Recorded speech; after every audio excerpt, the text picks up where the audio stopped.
And we are live again at the 2022 Canadian Indoor Singles Championships. I'm Jake Shuknik, and we are streaming men's match here between Battle of BC, Hiren Bartu and Tim Mason. So Hiren is using the red bulls, and Tim has the black bulls.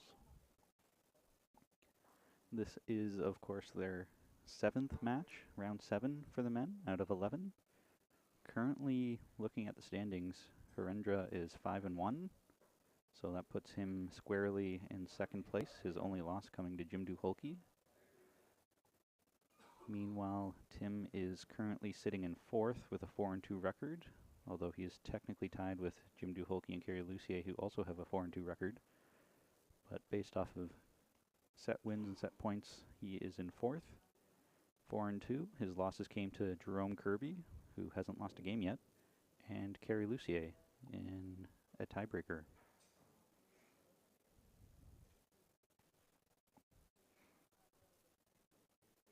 So this is the first end of the first set. Apologies for the late start. Currently looks like Hirendra is off to a pretty good start. Tim's looking to come in and change that, and he did. So now Tim holding 1 with 2 back bowls.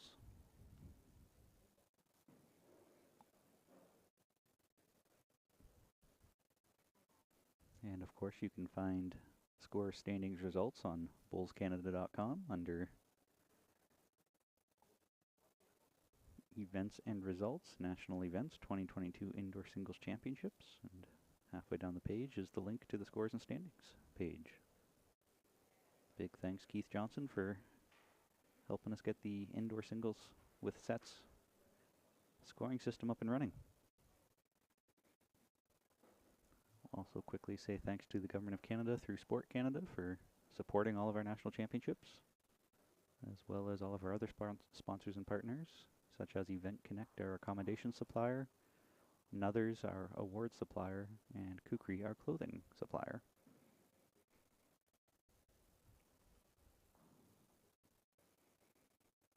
So Hiren is looking to push Tim's bull out, and he's done just that. What a beautiful shot.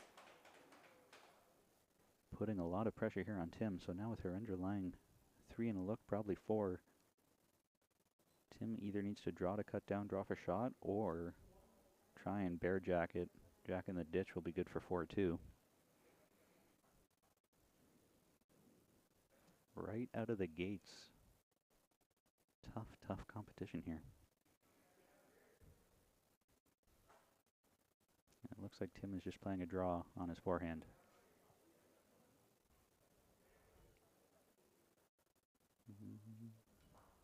Not sure he sent it enough.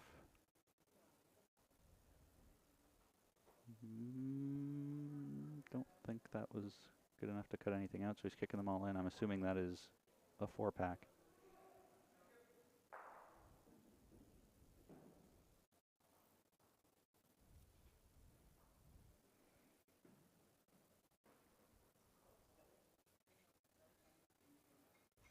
Which would make it 4-0 for Hirendra. Yep. After the first end of play. Of course, they are playing 2 9-end sets here, and a 3-end tiebreak if necessary. Here at the Pacific Indoor Bowls Club, PIBC in Vancouver, British Columbia.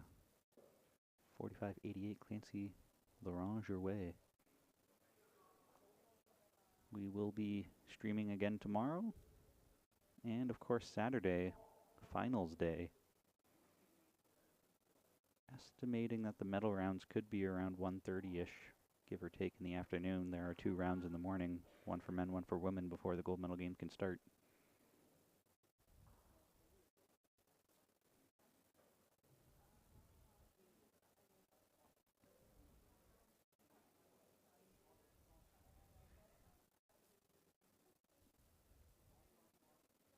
And Hirendra is putting pressure on right away.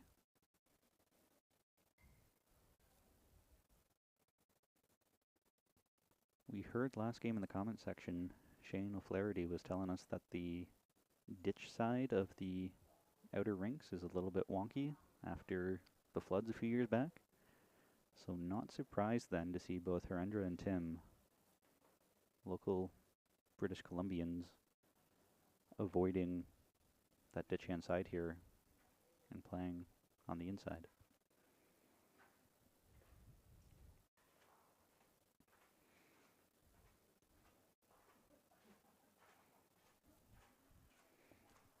After great opening bowl, Harendra's coming up well short on his second, which is kind of surprising, so it leaves the door open for Tim to draw it off, tuck it in behind. And Tim is going to do just that.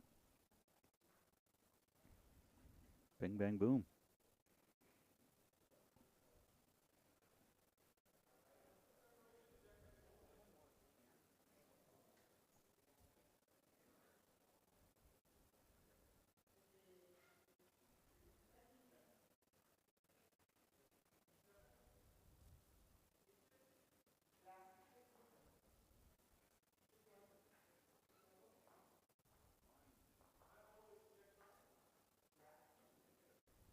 Harendra's asking some questions about the setup of the head. What's the difference between Jack and Bowl? Is his Bowl Jack high?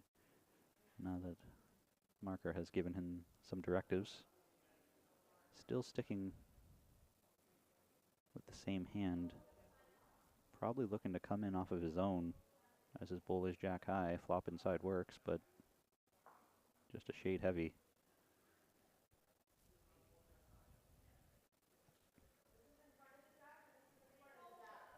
So based off of the standings right now, with Jerome Kirby being 6-0, both of these games are, it is must win for both of these teams more or less. As Harendra being 5-1, in order to stay top two, probably needs to win out. And for Tim to try and climb into the top two, probably also needs to win out, as it is a tough field here between Jerome 6-0, Harendra 5-1, and then Jim Duholke, Tim Mason, Kerry Lussier, all 4-2. Just over the halfway mark of this event.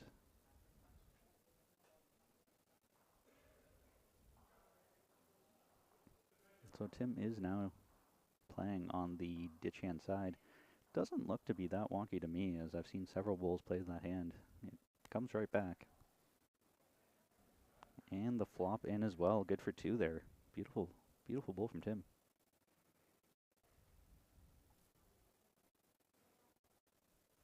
These two players know each other very well. They've had many battles with and against each other over the years, so this will be I think a very strategic game, as they know each other's game plans. See who can outmaneuver the other.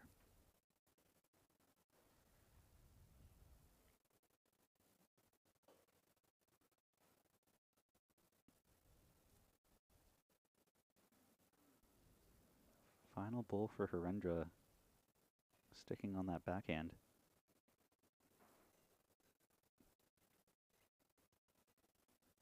I think he's on the high side, yep. Opportunity here for Tim to make a bit of a comeback here after giving up 4 the first end. If he makes another draw here, he can get 3, so good response after heavyweight punch. Trading blows.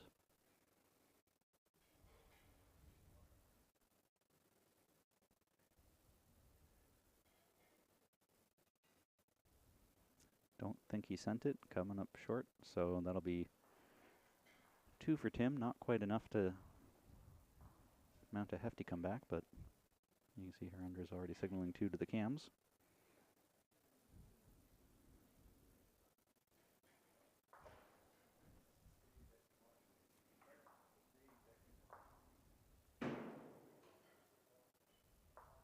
Can't miss free kicks. Bill McCollum. Can't miss free throws. Can't miss penalty shots either.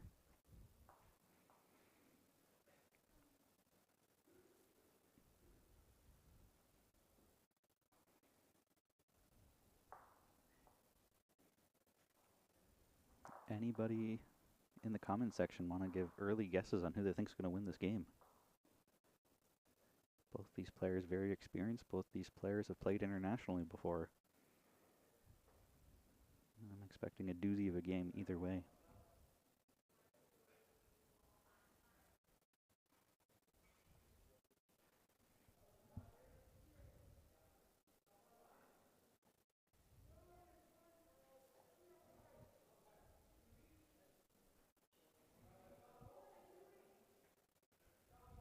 So it looks like Tim has the mat up on the second dot, so that'd be 2 meters from the tee.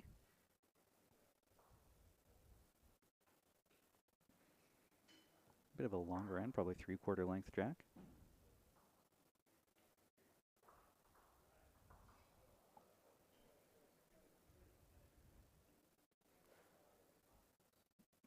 Might have confused Harinder here as he's taken a few steps off the mat to the left, trying to see just how far distance there is between jack and bull.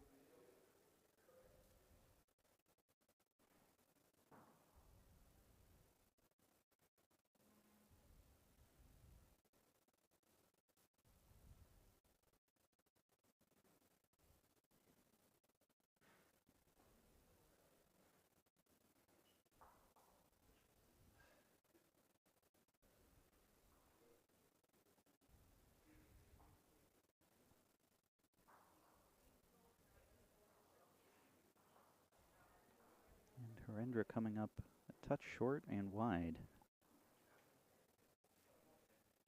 And Lawrence, to answer your question, I am guessing due to the cold nature of in here in the PIBC, it is freezing in here, that the sweater is just to cover up. Possibly didn't bring the jacket with him today.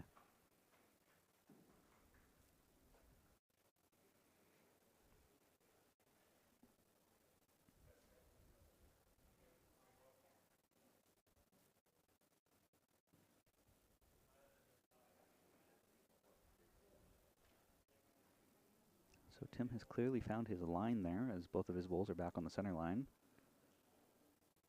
And Harinder looks to be struggling here a little bit with his second bowl.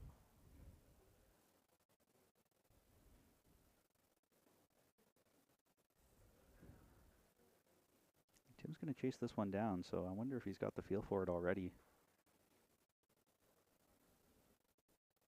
Right back onto that center line again, so coming up short though.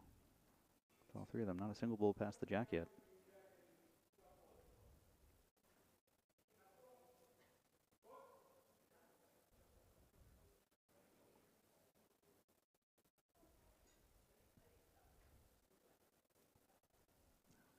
Harinder is going to be sticking to his forehand here after asking a few clarifying questions from the marker. Looking to just outdraw it, which doesn't look too far away if he sent it. If he sent it, just squeaking through, so that should be good for shot. That makes things tough here for Tim now. That basically takes the draw away. I would expect maybe some weight, try to promote one of his own, promote his onto Harendra's.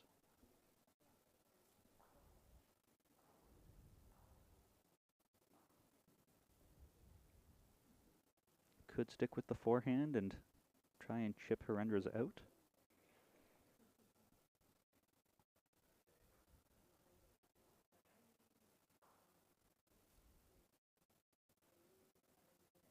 Takes absolutely no time once he picked up his bowl, stepped on the mat, and away we go. It looks like he's just trying to outdraw it, which is a bold take. Great effort. Just needed a touch more grass to get around it. Kevin, it looks like John McDonald is up 4-0 over Jerome Kirby after 2 ends of play.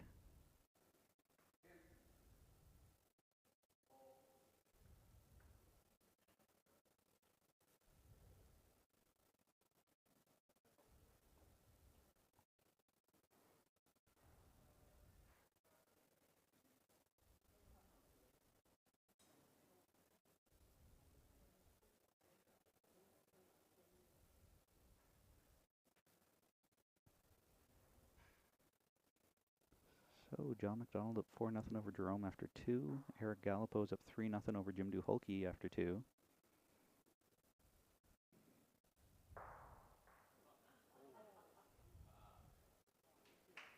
As the bowl comes across your screen there, that was from Jim Duholke throwing a drive. You got a split onto the jack, popping the jack back into the corner for probably 3 or 4.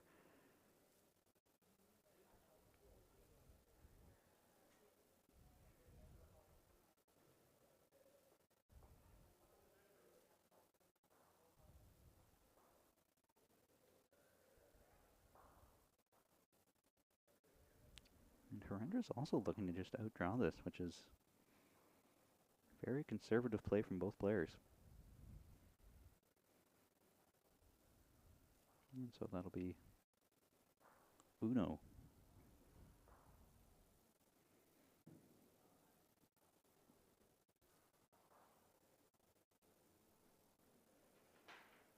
Get 5-2 after 3 ends of play.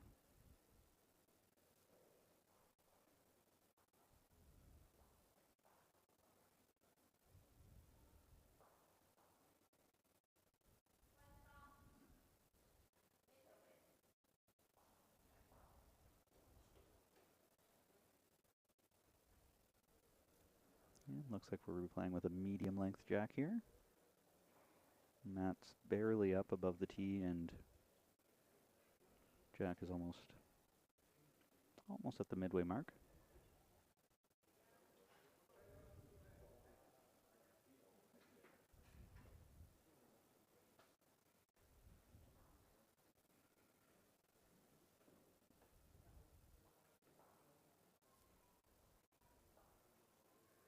So the winners of this event, men's and women's, will be going to the World Indoor Championships, the World Cup, next year. They play gents singles and ladies singles, and then they team up together for a mixed pairs event. So they get a 2-for-1.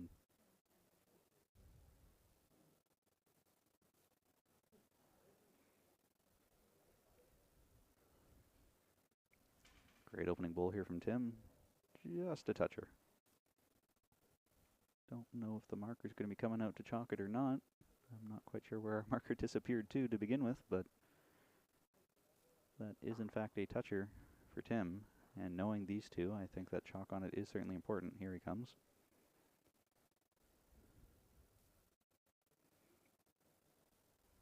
Herendra's looking to draw it off or get some position. Because it cut across the center line, I don't know if that's the best position he was hoping for or not.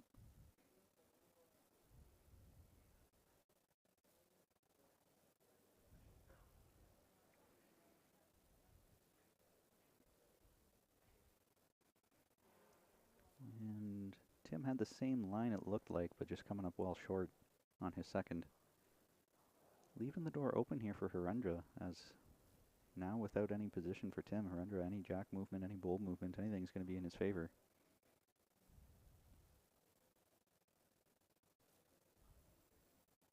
Herendra was really fighting that outside ditch line there. That was close.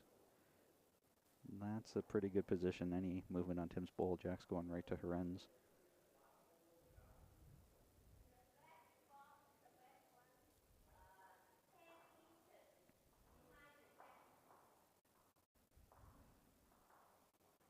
Tim is chasing this down. Definitely in the ballpark. That's good for 2. Right back on the center line.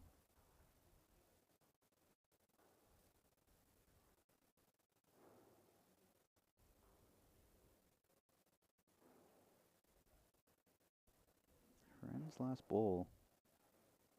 He is back onto his backhand here after the forehand getting some position. Any contact on Tim's bowl, and Heren's going to be laughing. Don't know if this is going to do it. Got a rub off of Tim's front one to skate through. There we go, got some contact, so did pop out.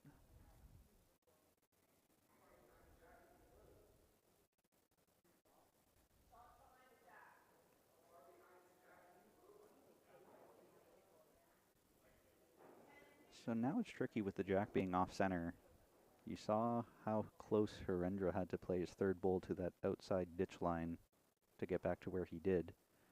I don't know if Tim's bowls are wider or narrower than Harendra's, but very fine line if you're going to play that hand to get to the jack, which is exactly what Tim's going to do based off of where his toes are pointing on the mat.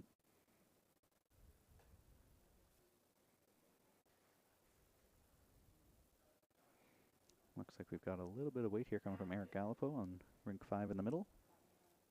A little bit of jack pop over there.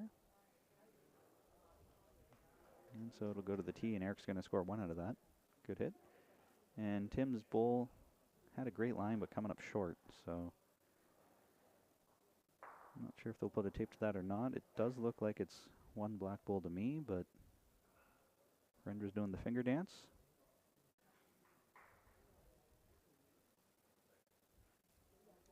Harendra thinks it's 2 red. Interesting.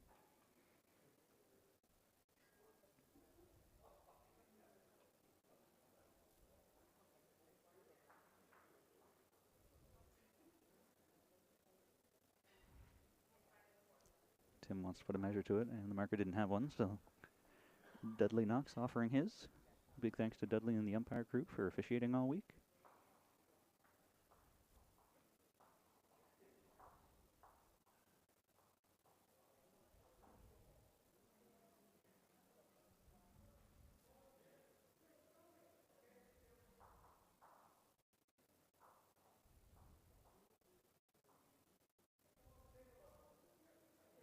So that looks like 1 red to me.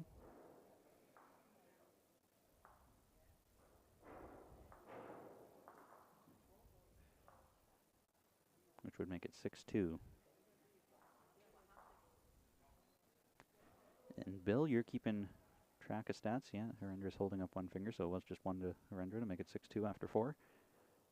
Some short bowls, short last bowls, 3 out of 4 ends. I will let you continue to keep track of that if you so desire.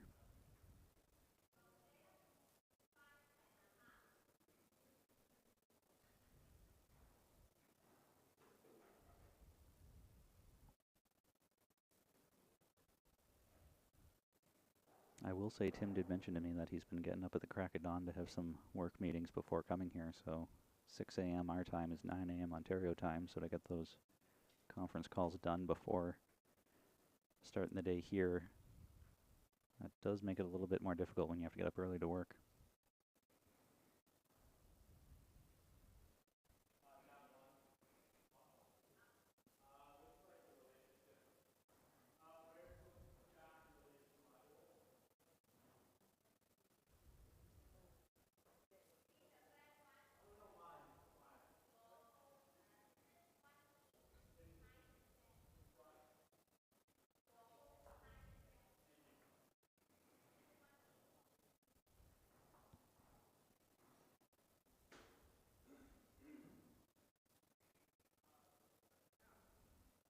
So based off of Tim's last bowl, this has forced Harendra onto his backhand here. We'll see how close he hugs that side ditch. Not nearly as close as he did before. So that would make me think this is a pretty good line. Just didn't send it. Just crossed over the center line. Tim is also playing that hand now, so I guess Tim's bowl must be in their draw lines.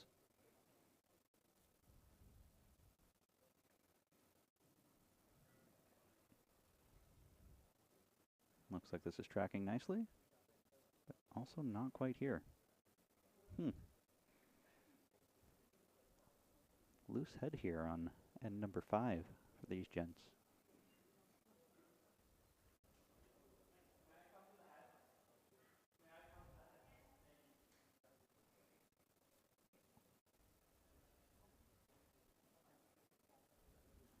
And this is probably number 1, despite being a meter away.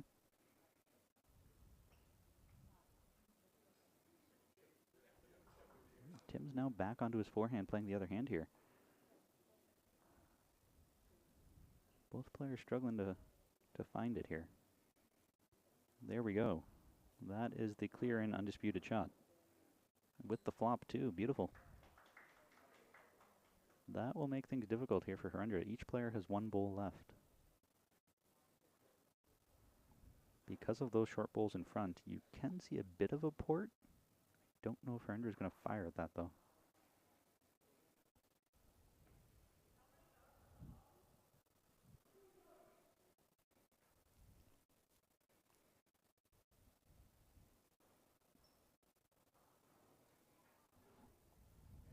If you have not done so, go and like our YouTube page while you're watching.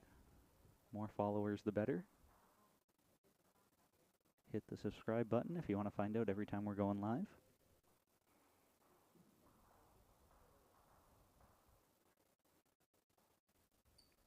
So Herendra is playing his forehand, trying to draw this off, and he got on the high side and punching Tim in for what could be second shot, question mark. Hard to say, but that should make it very clear here now for Tim what to do with his last bowl. Just a nice easy draw. Anything within a meter will be in the count. And Kevin, to give you a bit of an update on the rink number 6, despite getting up 4-0, Jerome Kirby's fought back, and it's now 4-4 after 4 between Jerome Kirby and John McDonald. Eric Gallipo's up 4-3 over Jim Duholke after 4. Alan Wass is up 7-1 over Carter Watson after 5.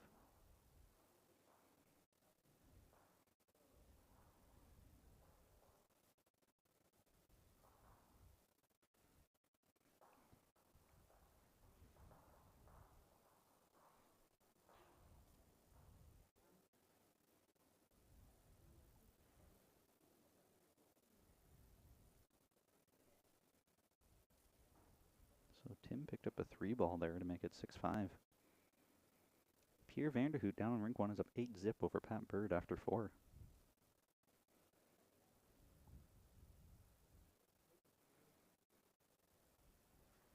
That is a huge start for the Ontarian. His first time here.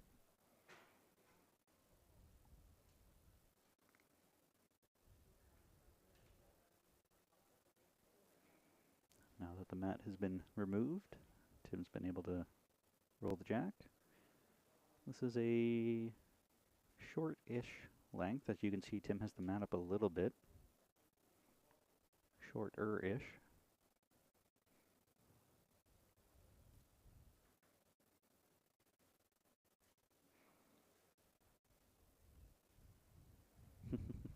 Bill, I figured you'd appreciate that, as Bill played with Pierre in the men's pairs at Burlington this year, our majors, Canadian Lawn Bowling Championships.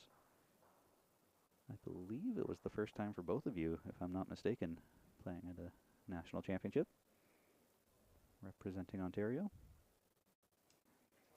So that's quite the year for Pierre, playing in men's pairs and now here at the indoor singles.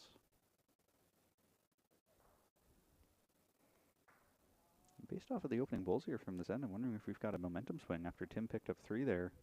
Locked his first one relatively close, and Herendra's 2 meters short. Bit of a momentum swing, maybe.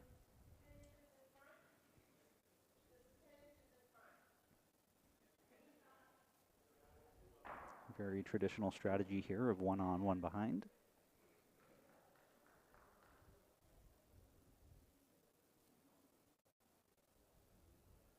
And I don't expect Herendra's going to be short with this one.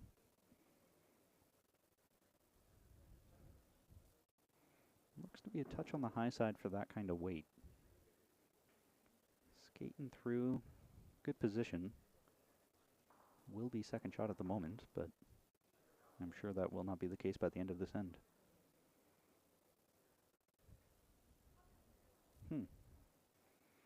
Tim is chasing his 3rd bull down here again, so that might be a recurring theme. It seems he likes to chase his 3rd bull down quite a bit, but at least he's chasing a good bull. Look at that. If you're going to chase your bulls, make sure you're chasing a good one. And Tim did just that.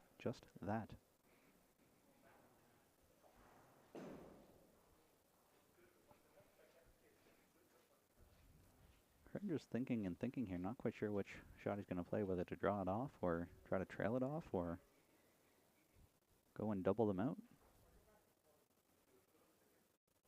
He is firing. Let's see what he's got. Does he have it? Missed them on the inside. So this is interesting here now because Tim technically has the tee covered with his back black bull there. So he's already got the tee covered.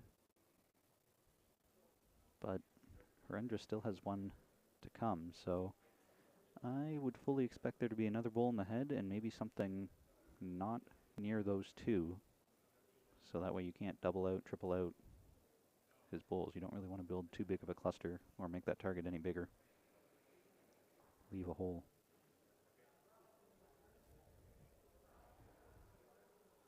Tim is playing the safe hand here, which is a smart idea in my mind. And that is a bit of a cluster. I would expect Harendra still going to fire at this, I would assume. Yeah, here we go. That looks on the high side to me. Yeah, crashed on his own. So that will be 3 more to Tim, back-to-back threes.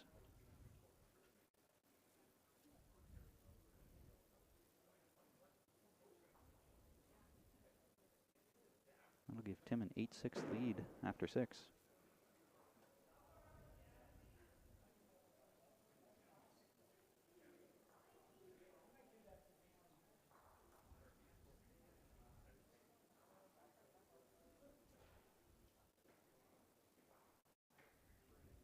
Very quick to place the mat and roll the jack right away.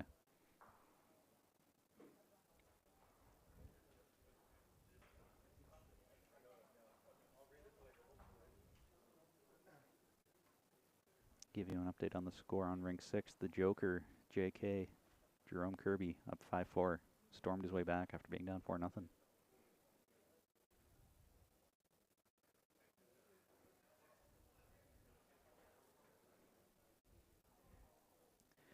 Bill, by saying both shooting big numbers, do you mean they're scoring big ends after Harendra started with a 4 and Tim picked up back-to-back threes? High scoring affair, to say the least. Not sure if points 4 would ever come into play, but if it did, these guys are running up the scoreboard.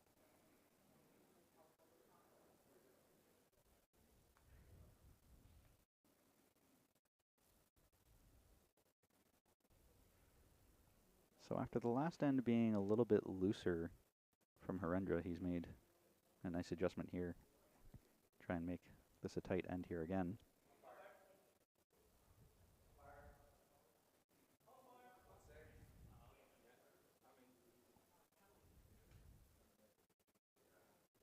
And so on rink 1, the Ontarian Pierre Vanderhoot up 11 zip over Pat Bird after 5. Rink 2, Alan Wass up 7-3 over Carter after 6.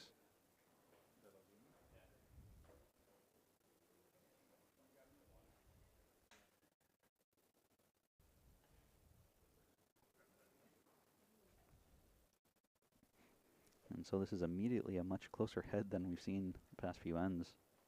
Both players locking them in with a mat.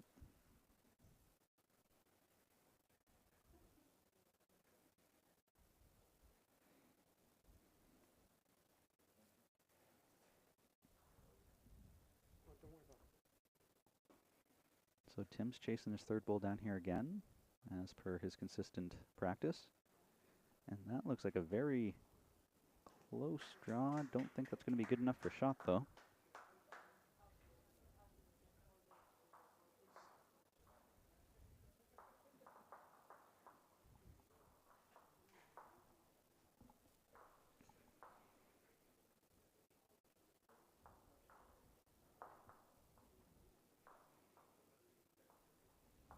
And Harendra is still just piling them in.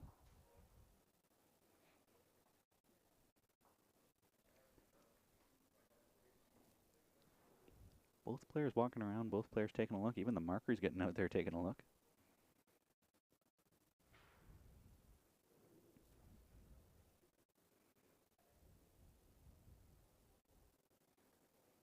I suspect it's one in a look to Harendra. Probably a couple there.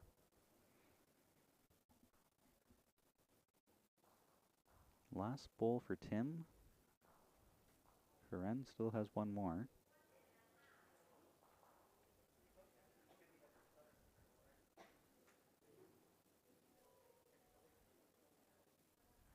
Tim's just looking to cold hard draw it, and that looks to be a touch tight, but did he send it? As it goes past the center line, did not give it enough juice.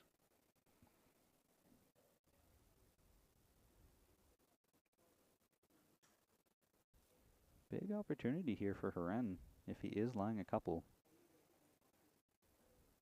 Slight trail. I don't know if there's a way for him to trail it and get 4, but cold draw.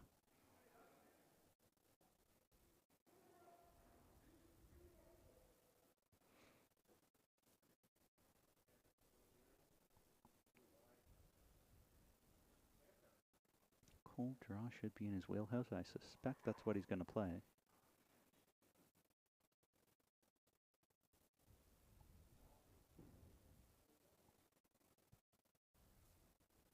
That looks to be on the high side and heavy, so steering clear of everything and going around to the back. Surprising. Missed opportunity there, I think. As this was the 7th end.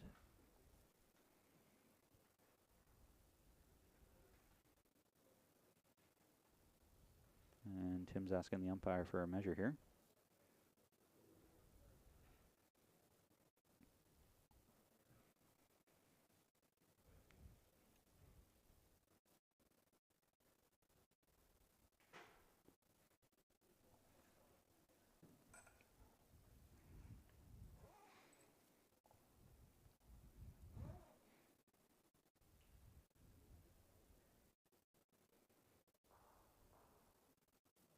As they kick the bowls in, I'm not quite sure what the final verdict was there.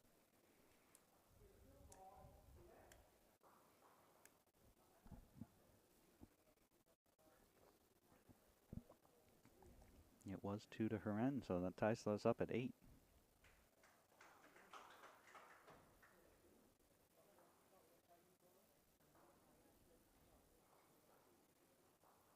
Eight after 7 ends.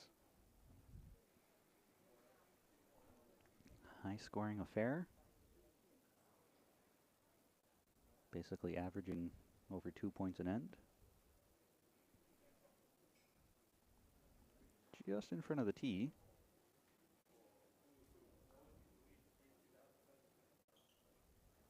You can see Eric Alpo on your screen playing his 3rd bowl.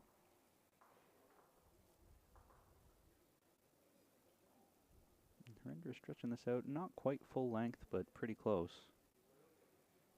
Trying to change things up as they just have up and back in this first set all tied up, and bingo. Boom. Starting us off with a dagger.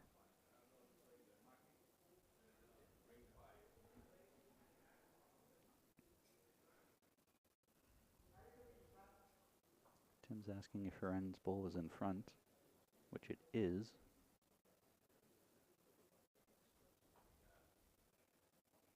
I think something might have moved behind the head that Tim had to do a circle back and refocus.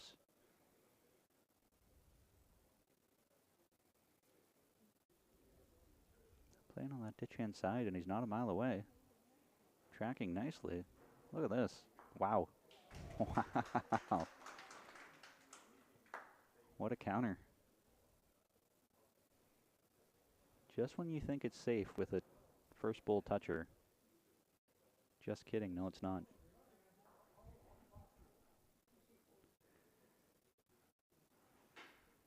If either player watches this later, I'm sure the instant replay will be useful.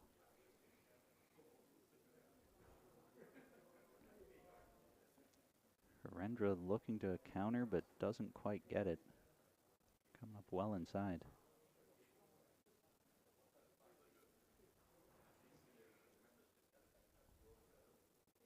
So you can see the tee vaguely there.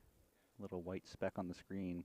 So it's not quite on the tee. Herendra's red bowl is definitely the closest to it. So that might be something of concern for Tim. If Herendra were to fire at this, he doesn't have the tee covered. It's a good position bowl from Tim. That's about 3 feet behind the jack, still on the green. Not quite on your screen though.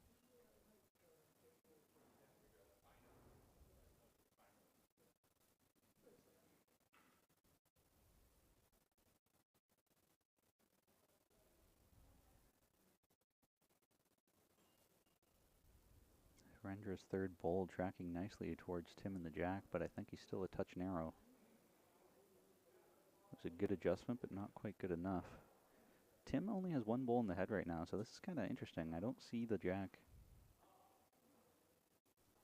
moving without Tim's bowl going with it.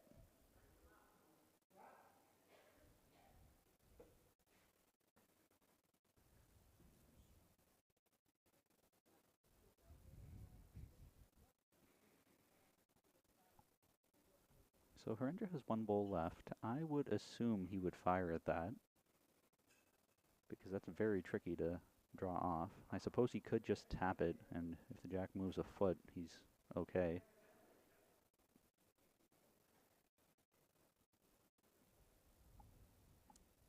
If I were Tim, I would probably try to draw the T. Tim's is a toucher bill, yes.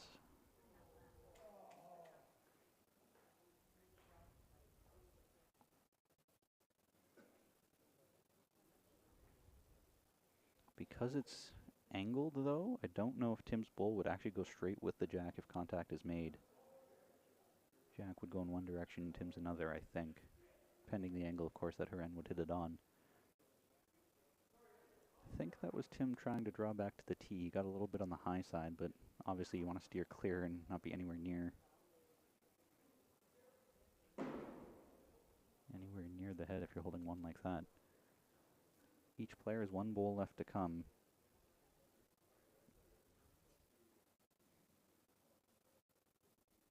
Harendra has 2 seconds, maybe even 3 seconds, so no harm in firing at this. But he is also set up that just a tap on Tim's bowl, because we're playing on such a fast fast artificial surface, you can actually just prop Tim's bowl up and fall back down to where it is, and the jack can still move a good foot without actually moving Tim's bowl.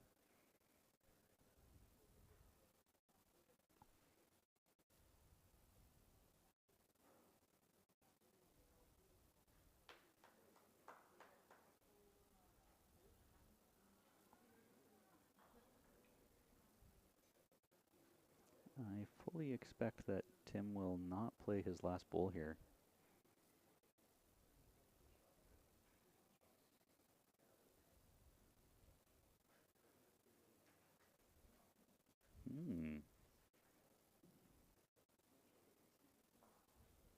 Based off of where Tim just stood, he might be looking to actually pop his own. If the jack comes to the back right corner, he's holding 2 in a look, because he does have one bowl off screen on your camera that you can't see. That's probably 2 feet behind Harendra's furthest back bowl. So jack in the ditch, jack in the back right corner. Tim can score multiple out of this.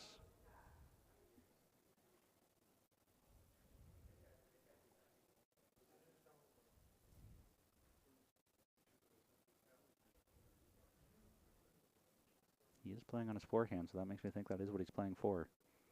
And he is playing weight at this. Here we go. What do we got? Well, interesting. I don't know if the jack moved far enough to be able to get his back bowl into the count there, but you can see Harendra's kicking out 1 for sure.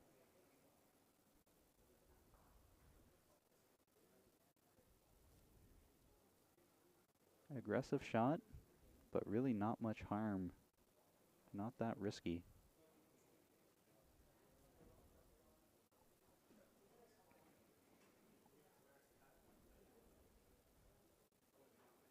Calling for an umpire measure here for the second shot, as they've already kicked out 1 of Tim's.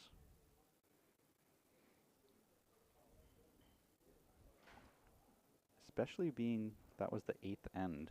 This means Tim will have the lead going into the last end of the first set. Marker's assuming that it was 2 or 3, as he's already flipping up the scoreboard to make it look like it's 11 or 10.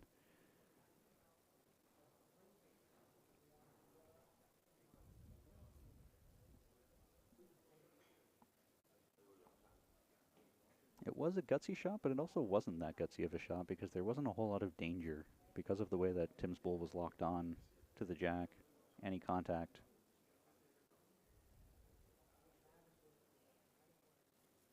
Any contact, and it's not like he's going to be down any based off of how that head was shaped.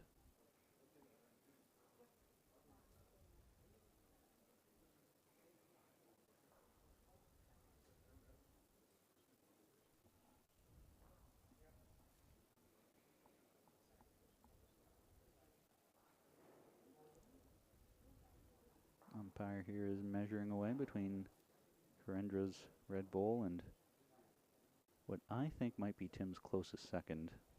And yeah, that's in by a lot. So definitely 2 for Tim. He's going back to this back one that's behind. I think it was 3. Yeah, it was 3.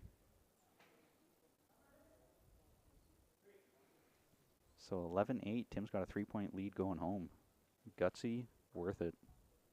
Nothing ventured, nothing gained.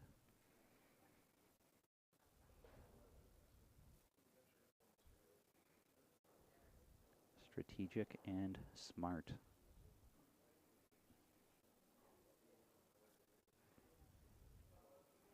So now in the driver's seat, just need to make sure you don't give up 3. You can give up 2 and be fine. So I would not be surprised if he goes to the 1 on, 1 behind strategy. Here's the first one being locked on. Boom. Not a toucher, but probably 2 inches separation between bull and jack.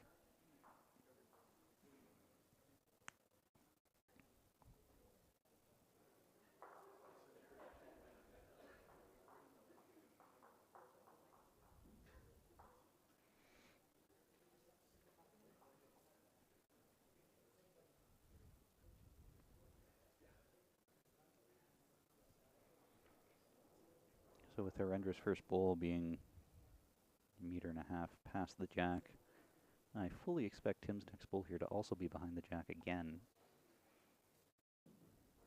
I was expecting something well past, not just locking it in. Wow. That is a small target to fire at. And yeah, Harendra is absolutely going to be firing at this. Here we go. Just on the high side, but he did get Tim's back bull out, but he also took his own out. So now with both of his bulls being out of play, this means that Tim will win this set as Harendra doesn't have enough bullets left.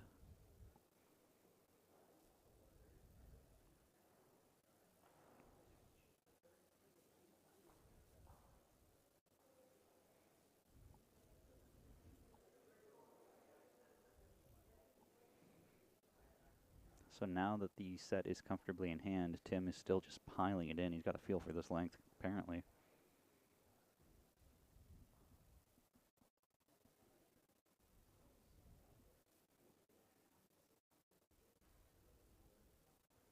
After the drive, Harendra going on the draw, and he is very close. Look at that. Great second shot.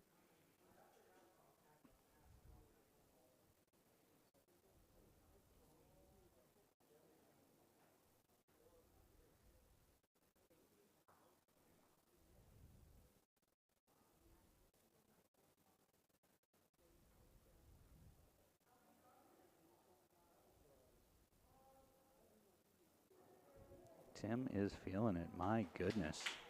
My goodness. Mr. Mason, how do you do?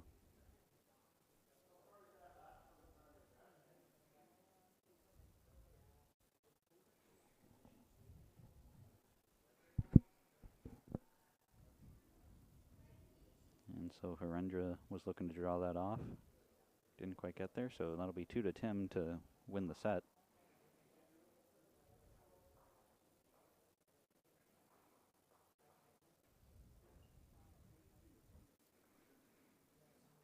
Down on rink 1, Pierre van der Hout is about to win the first set over Pat Bird. 1 end to go. He's up, I think, either 11-2 or 13-2. So that set is in hand.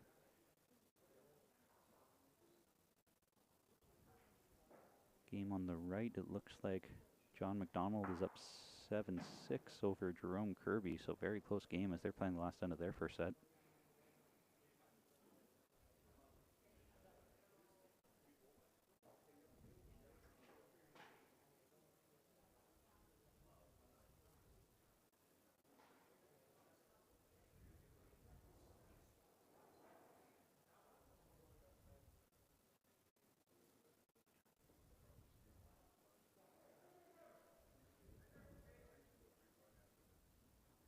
Alan Wass took that first set over Carter Watson.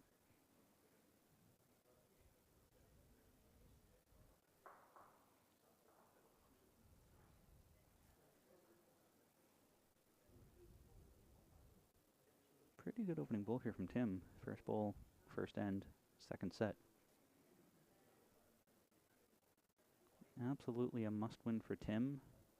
Haren could probably get away with a loss and still be okay if he wins out after that.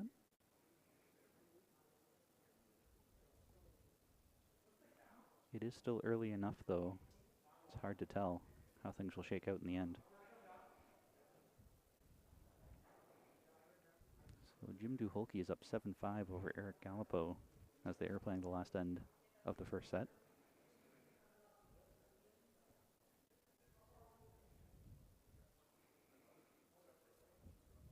And Tim is coming alive here, grazing the jack on his way through.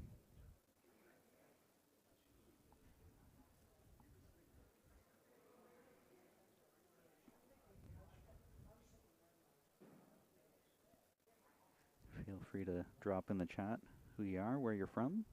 I'd love to find out who's watching and where they're from.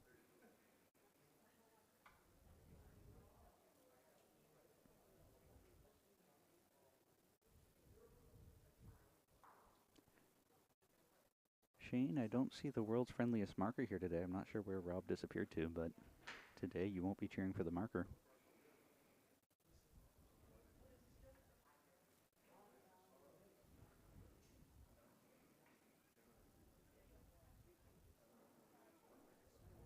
And Tim has just snuck in for another. That looks like a blasting target to me, though, based off of where that ended up. That looks juicy, and here we go. Backhand drive. Tim's just fell in time to get the split and the third follow-through, my goodness. So definitely 1 to Haren right now. Tim's back bowl is probably still second shot.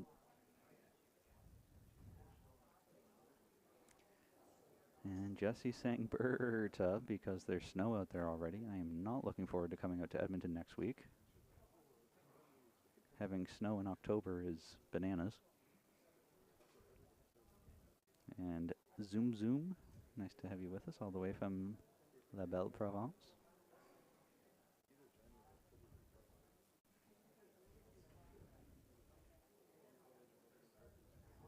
Ah, Shane, so dropping some hints here. So you're definitely not cheering for this marker then. All right, good to know. Sour grapes still hanging around. Cool.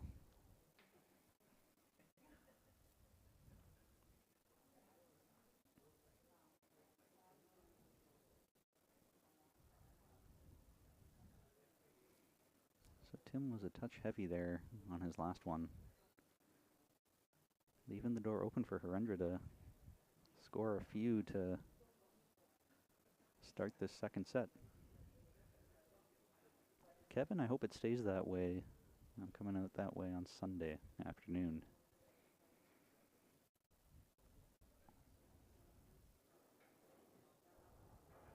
I guess it might have been Calgary that I saw the snow.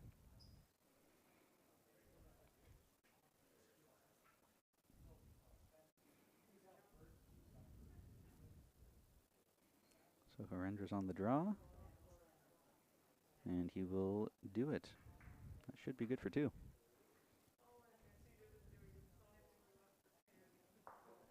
Shane, I'm assuming that Paul is the name of the marker here? I have no doubt that all of the markers here are some of the nicest people you'll ever meet. I'll leave it to you to decide on which one's the best marker.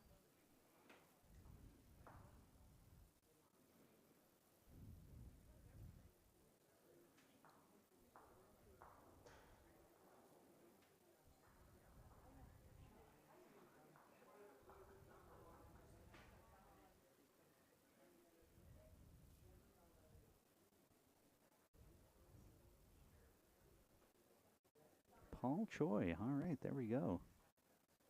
That name sounds familiar to me. I actually wonder if he might have played at some national championships before. Shane, you can answer Kevin better than I can. I'm not sure what the length of this indoor facility is. I am assuming 120 in feet, but as I'm not a member here, I do not know off the top of my head.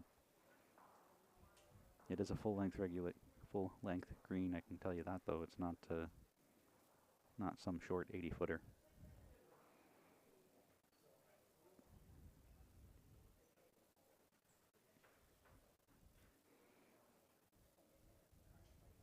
As Tim's bowl goes sailing through there, still currently 1 to Harendra.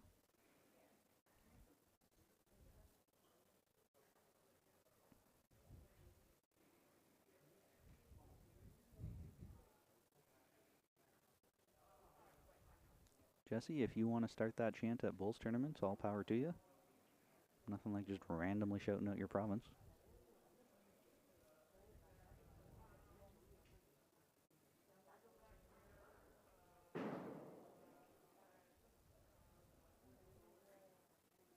Shane, that's what I think too, but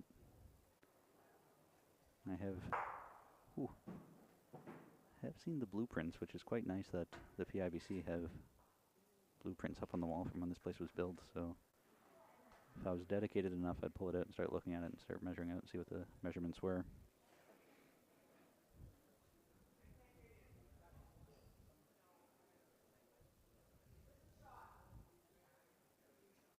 So for all you Alberta folks who are watching, Jerome Kirby did win the first set over John McDonald. Not sure what the final score was, as it's back to zeros for the second set.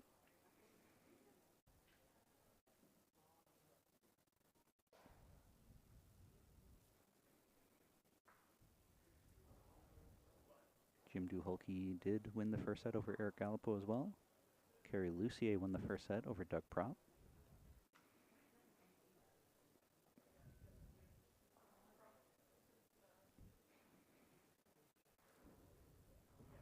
You know, Shane, I think you might be right. That might be where I've recognized Paul Choi's name. Senior triples could be an option.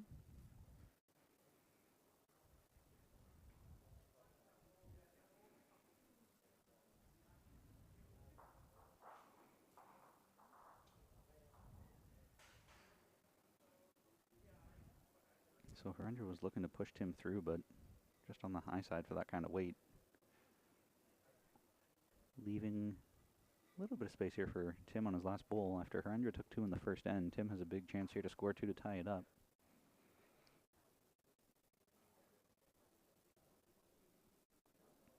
Anything within 1.5 feet, 2 feet will get you second shot.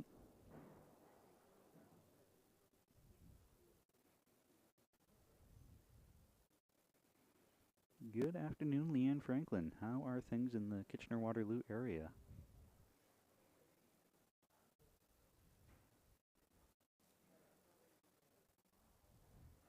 Leanne, after playing in the outdoor singles this year, hopefully next year you'll consider the indoor singles and make your way out here into the beautiful artificial carpet.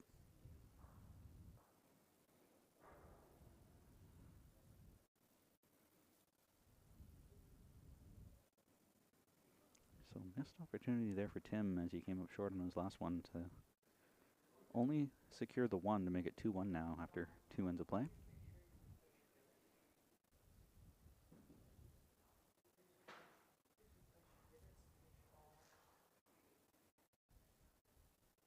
You can hear Bobby Jean beside me cracking jokes with John. Make sure you replace your divots, ball marks. Out here on the 18-year-old artificial surface.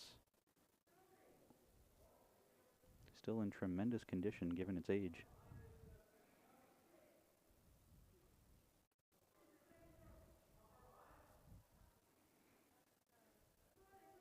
Well, Leanne, you've got time. Keep thinking about it.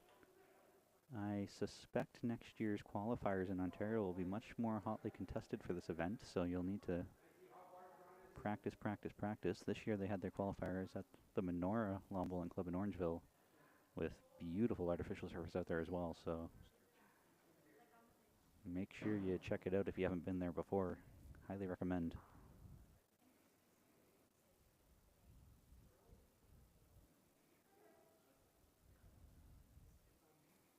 Harendra's just drawing inside of Tim's back, resting against him basically, but that will be 1 to Harendra at the moment.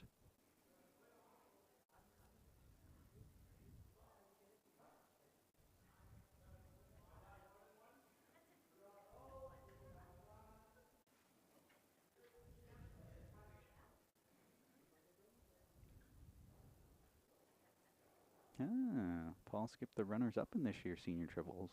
He had far to go, as that was at the Victoria Lawn Bowling Club on the island. Quick trip on the ferry and you're there.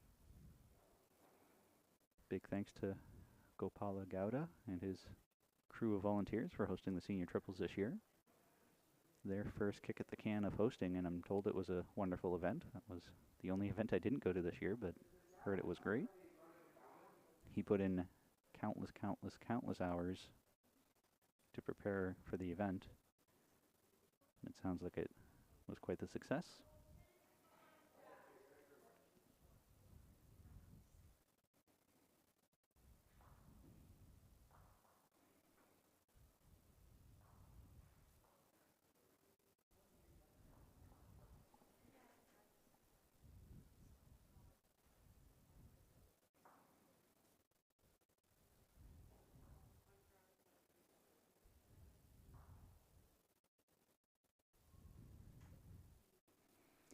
Now that is a name I'm not familiar with, so Life Preserved in Word.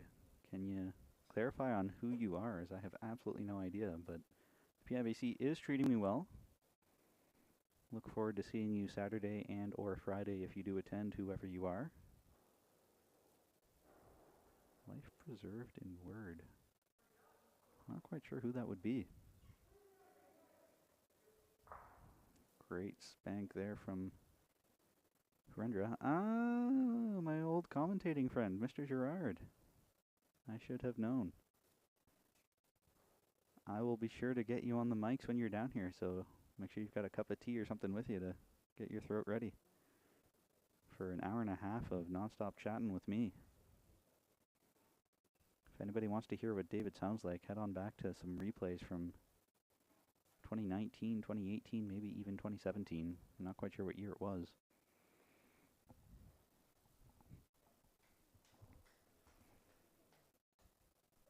I'll be sure to drill you with questions, David, about how your bowling days have been since I last saw you.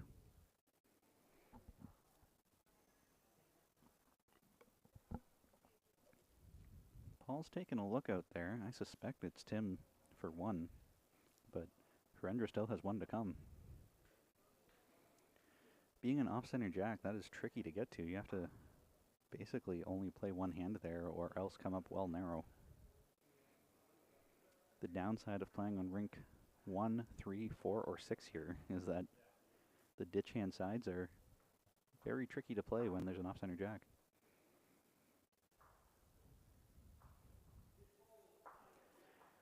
There is plenty of space, though. I'm just kidding, David. Come on down. Maybe I'll only sign you up to chat for the first set of a game, so that way you're not committed to the whole thing.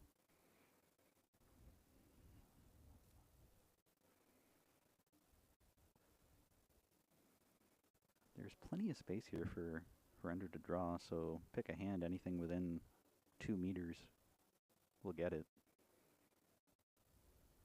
This is dangerously fighting that ditch. Oh my goodness, look at that. Look at that. Certainly earned it. Certainly earned it. Even got a toucher out of it. That little kiss should, I think, make sure that it's just the 1. I don't see a second shot there now. Oh, condolences to the both of you for having to play with each other, Shane and David. Now that would be a game worth televising, I'm sure.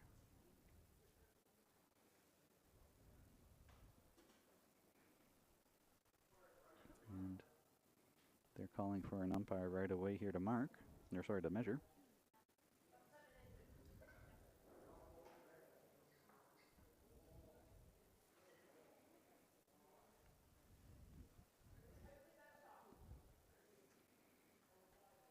So Shane and David, I fully expect to see you at the men's pairs next year then. After playing together this year, you'll be pros by next year.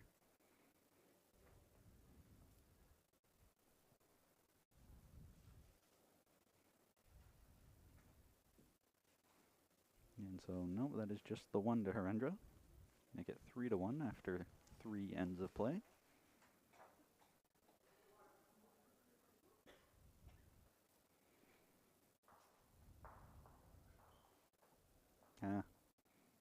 Or not, reverse to your bowling, fair enough.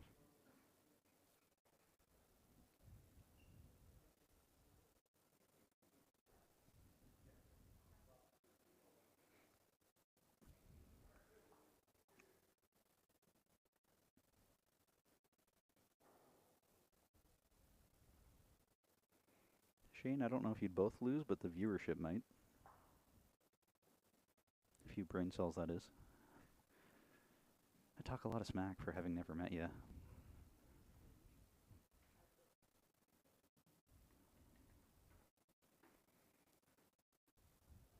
So now with Harendra having a 3-1 lead after 3, he does need to win this set to force a tiebreak set.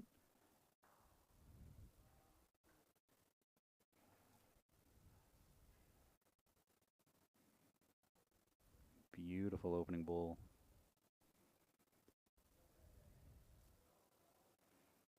Wasn't sure if the marker was going to touch it or spray it or not, but Tim stopped and said, go ahead.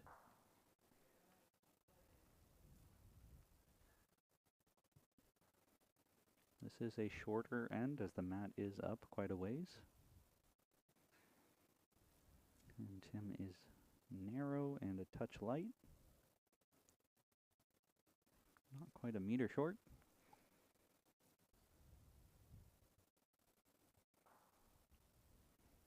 Not sure how to interpret that, David. If you're the boat anchor, does that mean you weigh him down, or does that mean you keep him steady in place?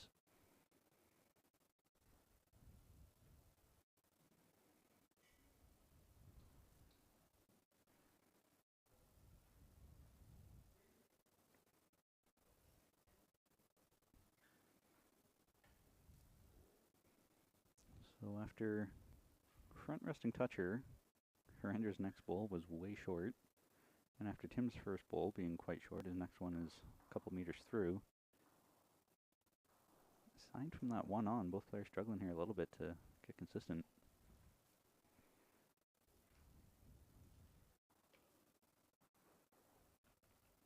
This looks like a nicer bowl from Haren. There we go. Just tucking it in behind. That's a beautiful bowl.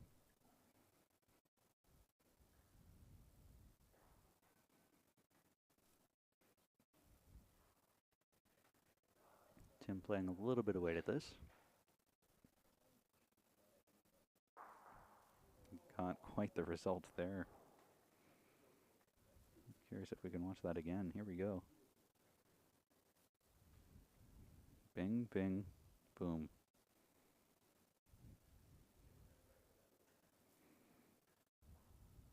So the jack is actually still in play, even though you cannot see it.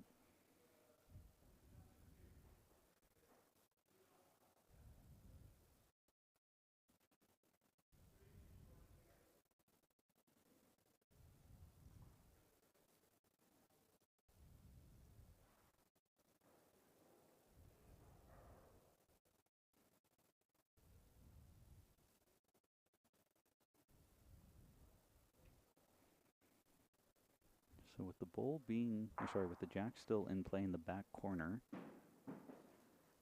hard to tell what the outlook is here for this end. Tim's bull is out of bounds, so it looks like Tim's back bull that you can see on your screen in the bottom right corner there. I think that's probably shot. Jack is about 2.5, 3 feet from the out of bounds marker and about a foot from the ditch.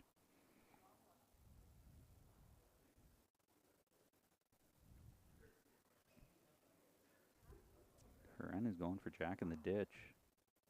Just missed it, and his bowl just trickles into the ditch. So assuming that black bull of Tim's there is shot, opportunity here for him to score 2 and tie the game.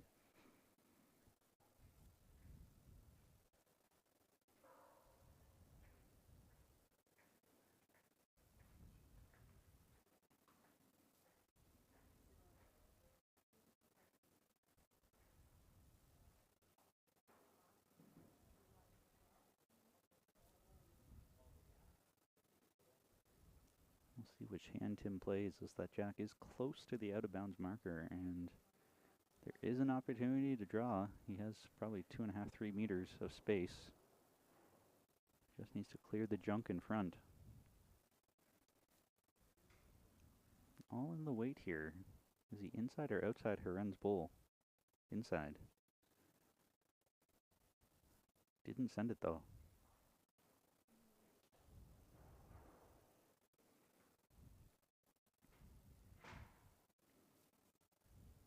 I'm not sure if this angle will give you any better view. You can maybe make out the jack there in the top where it is. Would really need to zoom in on your screen to be able to see that, I think.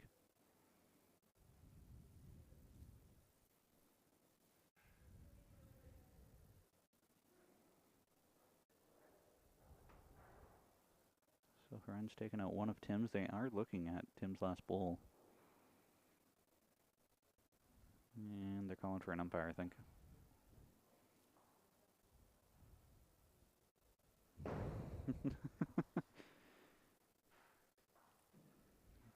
David, I will let you have any sort of a rebuttal for Shane if you would like to rebut.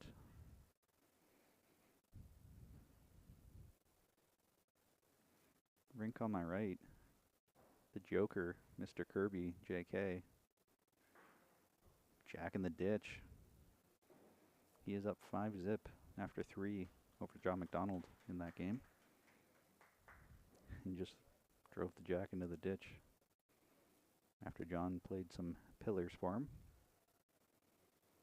Pierre Vanderhoot is up 4-0 after 3 over Pat Bird. Alan Wass is up 3-1 over Carter after 3.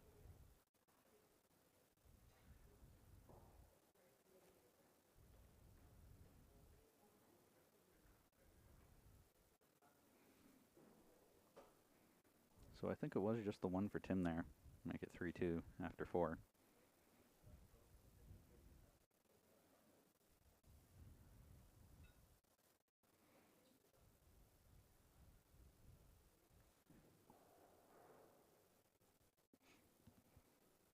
This is a very short end, as Tim has the mat up and the jack is only a couple of dots past the hog line.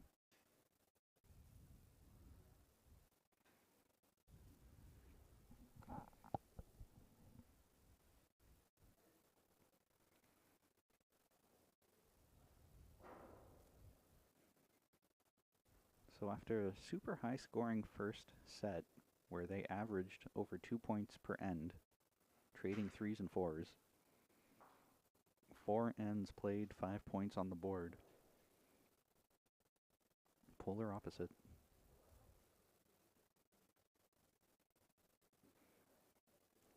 Pretty good opening bowl there from Tim, even though you can't see it as the markers on rink 5 are standing right in the way. He is about 1.5 feet behind the jack.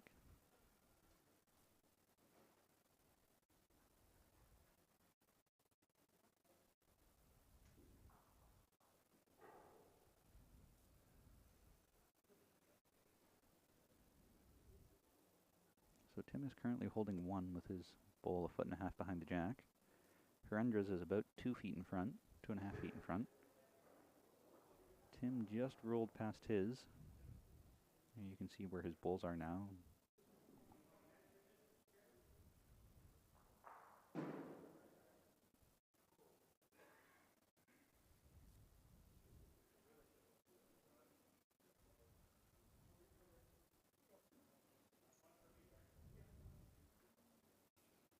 And Herendra has probably drawn shot with his last bowl there.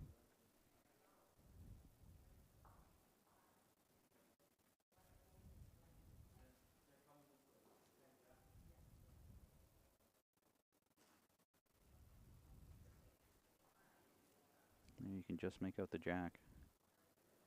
Tim's is close, but I think Harendra's is closer.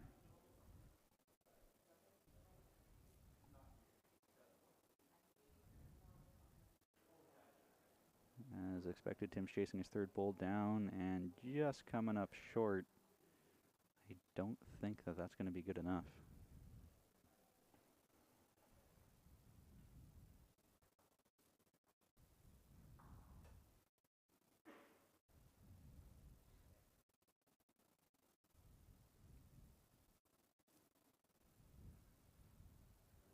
Harendra's last bowl here.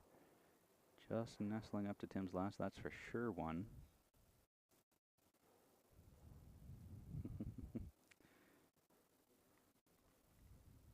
I believe that Haren is holding 2.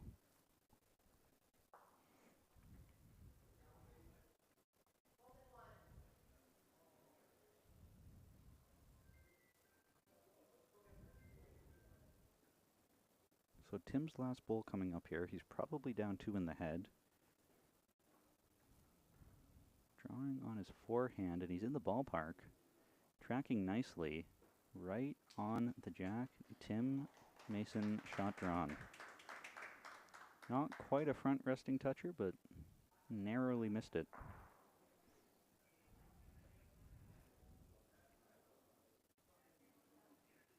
You see Paul was going to take a look, and there we go. Jenny's finally moved. You can actually see the head. Prior to Tim's last bowl, I believe Harendra was holding 2.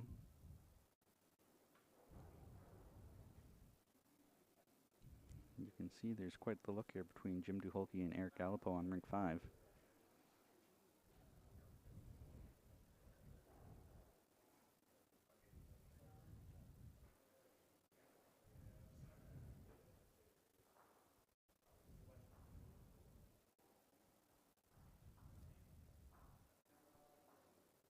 Harendra bar 2. Welcome to the show. Beautiful bowl. Not sure if he'll be able to muscle 2 out of that or not.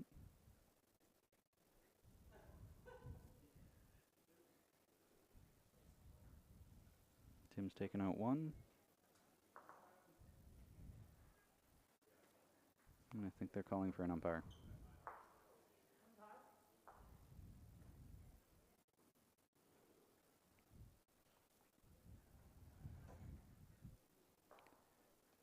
Awful lot of umpire calls here this second set already. Keeping them busy.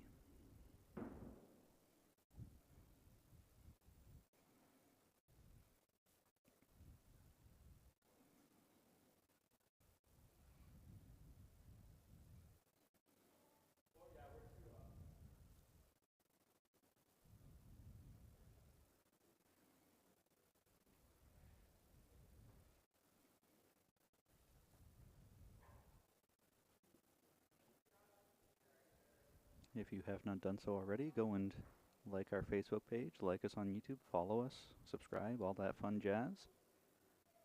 Keep up to date and in the know for what's going on with bowls in Canada.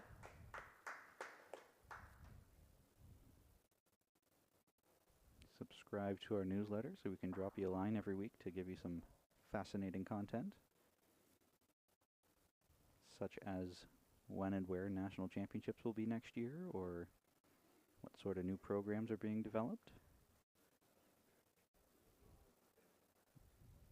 There are some exciting things that we are doing that are probably worth sharing, such as moving our club coach workshop. Some of it can now be delivered online via Zoom, so you might be able to get your coach credentials started at least over the winter. Send me an email if you want to find out how to do that. We are also eager to increase our para bowler division. So this year we had our first ever para bowls national championship at the Windsor Lawn Bowling Club. We are planning to run that event next year as well. So if you or members at your club have visual impairments or physical impairments, check out our website and find out when and where that'll be once the announcement is made. It has not been officially announced yet when or where it will be.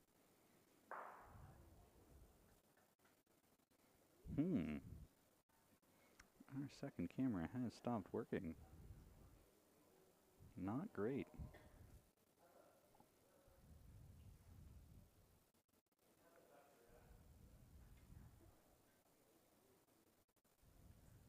Apologies, folks, as we are having some technical difficulties with that second camera. That's been the one that's been giving me issues all day, so we've had late starts to the live streams all week.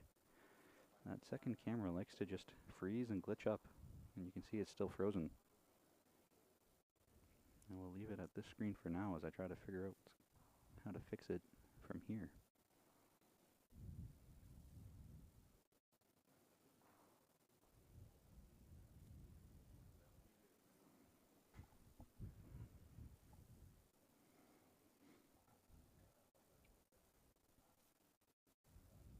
Yes, technology does strike again. It's funny, it was working well all morning from 8:30 until 10:42, and just as we were about to go live with the women's game, everything conked out again. Thank you, Shane. I do have good ideas once in a while. Unfortunately, I cannot do the whole course online, as it is very hard to show someone how to roll a bull remotely.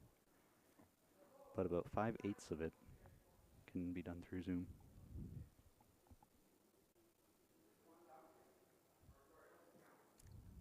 Well, we've got a little bit of a better situation, but that's still frozen. Still no movement there.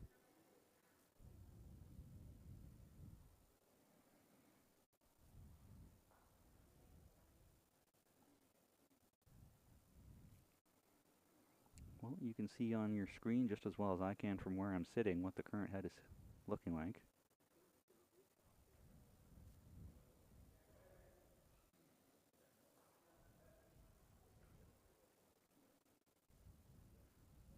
Tim has just snuggled in behind the jack there, so it's for sure 1 to Tim at the moment.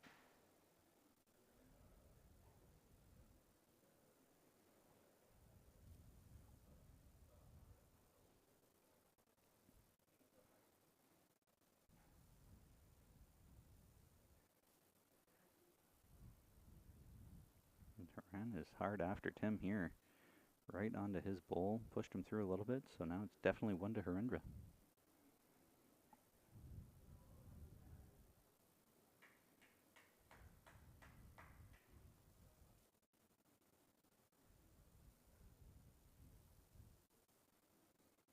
Tim hard after him though.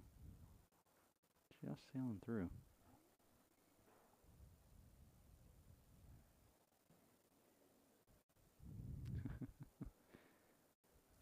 David, I don't know if a hot water bottle would work, but at this point, if it's not working at all, then, you know, it's better than nothing. It is so interesting that it'll work just for a second to be able to show you what the head was looking like. So it is definitely 1 to Harendra at the moment.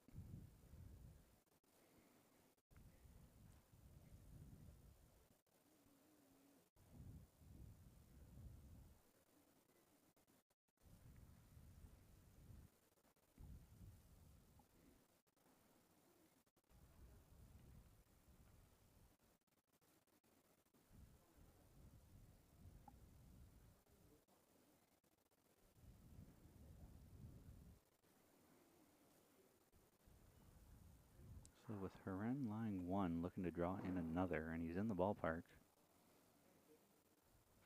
I would say that's probably done it.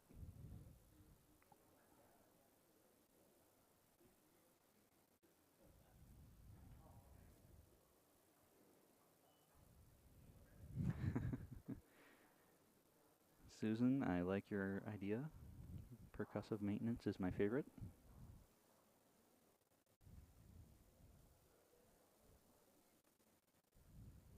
So I have been turning the receiver on and off, which is why I'm able to get glimpses every time I turn it off and turn it back on.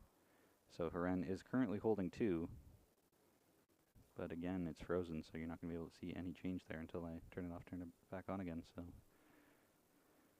we'll see what Tim does.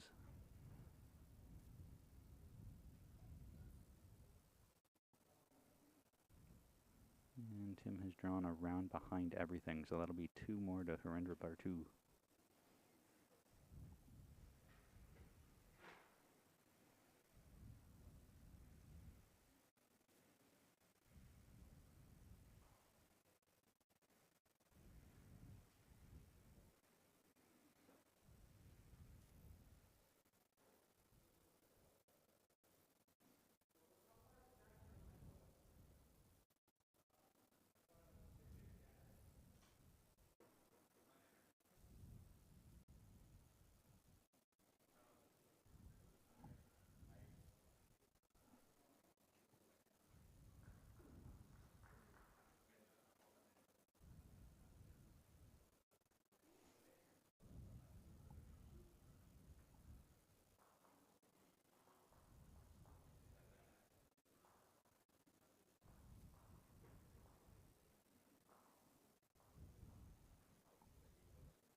apologies for the lengthy delay in silence as I am trying to reboot the transmitter and receiver here on that second camera, as there is still at least another end to be played at that end if we don't get into the tie breaks.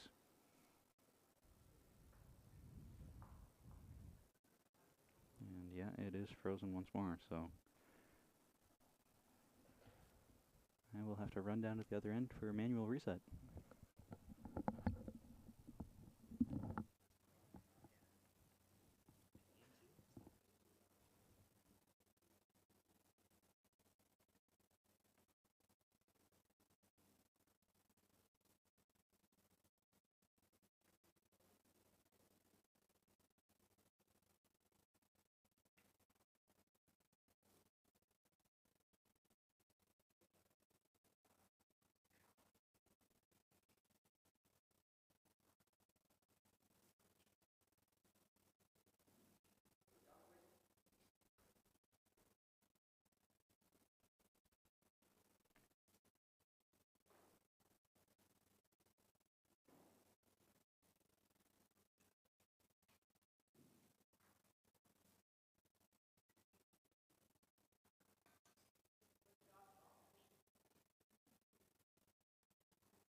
Well, it looks like we might just be without a second camera for the rest of the game here.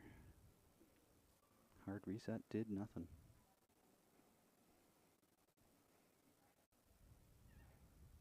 Rink at hand here. Looks like Heren is chipping in his short bowl. Currently holding one. Not sure that second one's going to be in the count, as Tim has two behind the jack off screen that you can't quite see.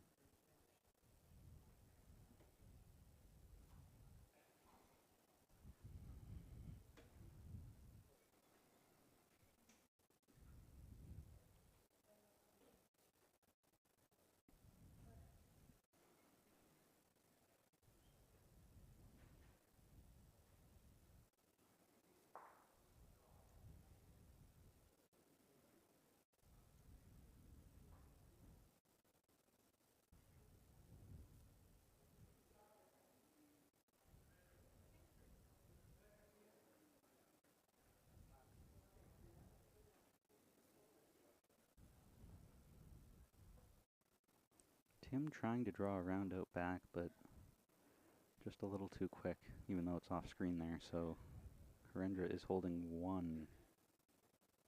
Tim's last bowl's probably second shot.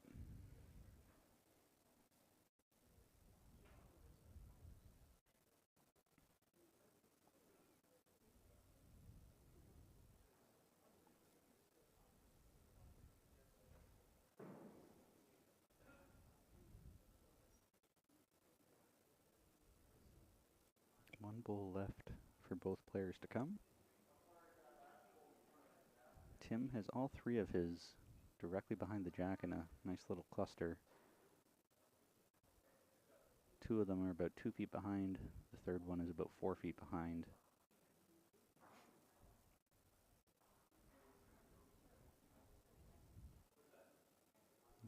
surprised here as Harendra is drawing another one into the count, putting pressure on. Beautiful bowls. It's definitely 2 to Haren at the moment.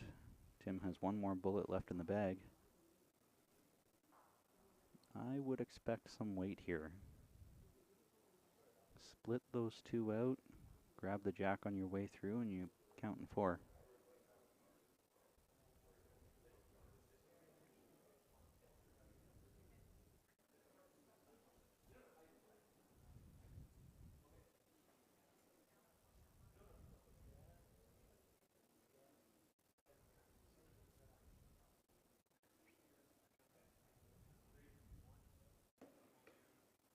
And Tim just missed it all, so that'll be 2 to Haren at least. Might be able to stretch a measure out of that third one.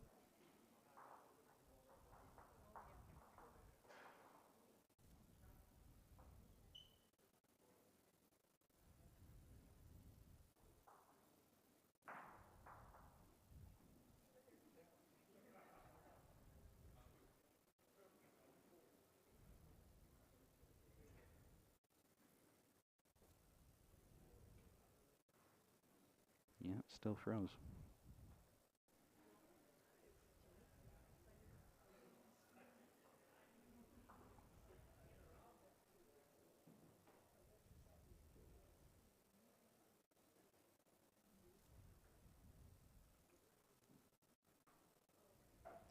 So up and back, 8-2.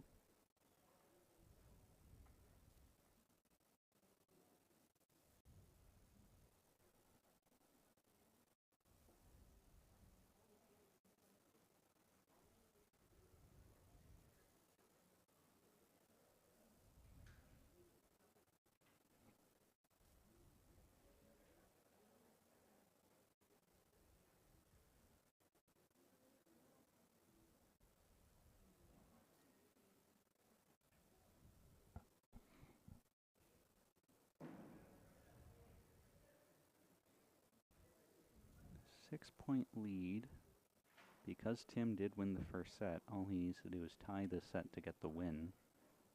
So he's looking for 3-3 or 4-2, which is not going to be an easy thing to do the way Harendra's been playing the second set here. And as long as Haren counts here, he's guaranteed to force a tiebreak, but Tim has just locked one on there.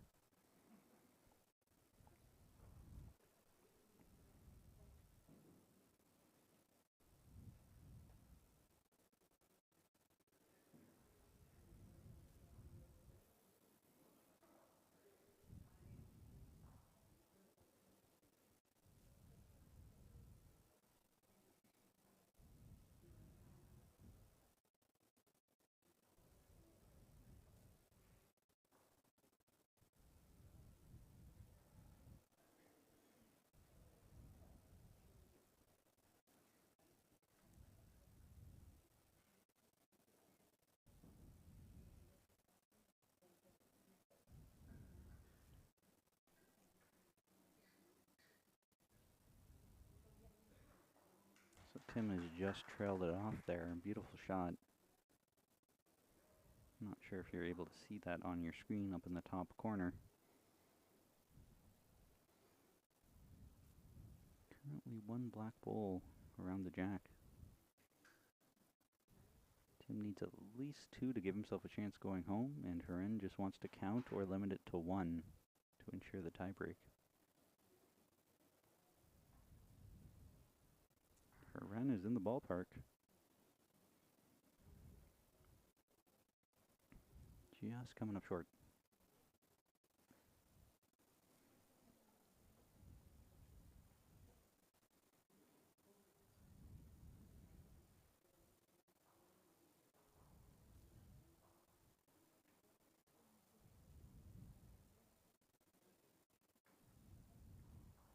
Tim's got another beauty in there, so Tim is now currently holding 2.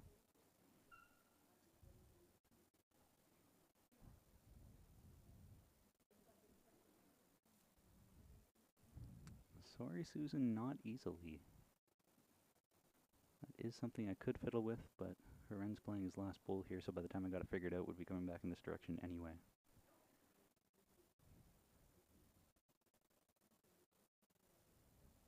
Heren is in the ballpark. Bingo, got Tim's. He's at least got second shot, if not shot itself. Hard to tell from how far away I am. I'm seeing exactly what you're seeing from this distance.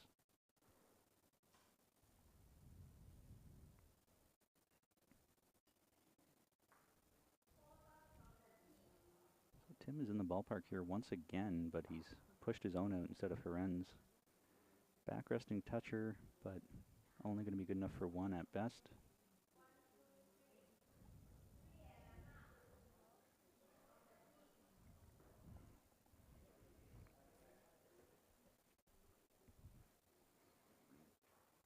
So since Tim only got one, they will be going to a tiebreaker whenever this next end finishes.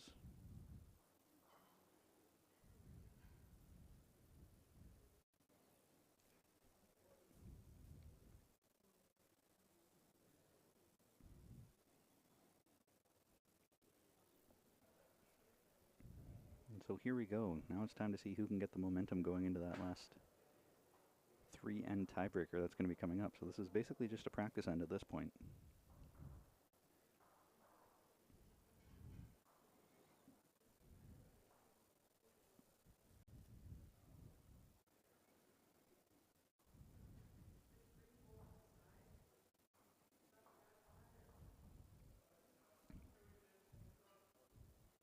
Tim's first bowl, about a meter back on the center line in front of the jack.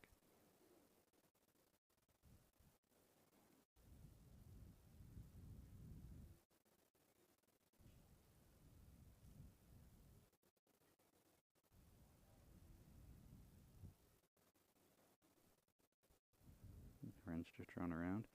Looking at the standings list right now, even though Heren is 5-1, he has won 7 sets with 7.5 set points, which means that he tied a set somewhere along the line, while Tim has 7 set wins and 8 set points.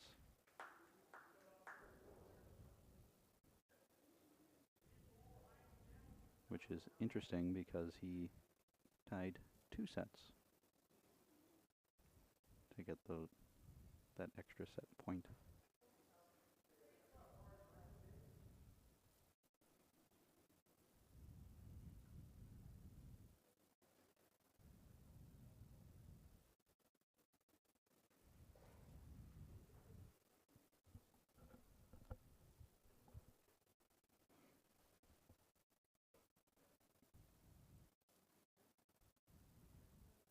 This is quite the head being put together here by Tim and Heren. Wow.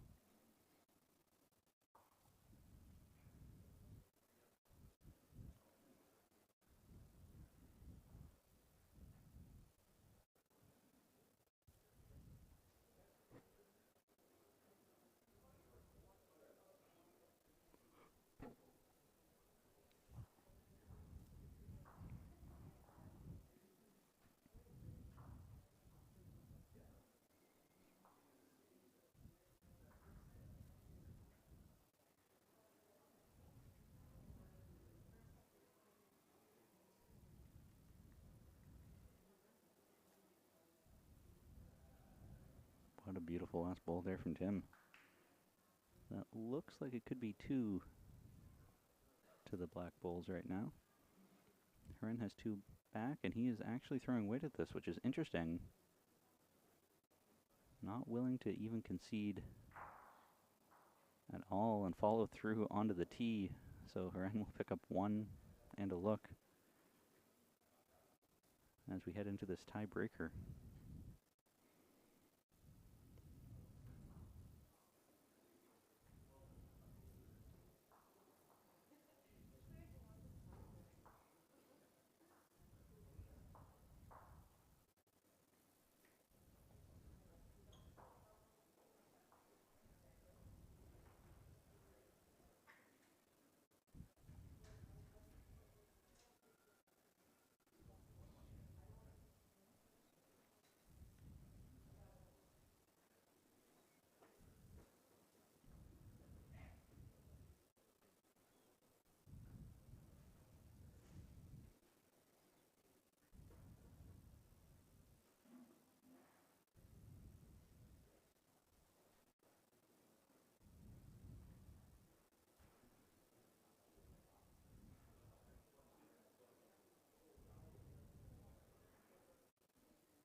Both players taking a quick water break here before they dive into the tie-break set.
Looking around at other scores, it looks like Jerome Kirby beat John McDonald in straight sets. Pierre Vanderhoot is up 6-2 over Pat Bird with 2 to go, so not sure how that game's going to finish.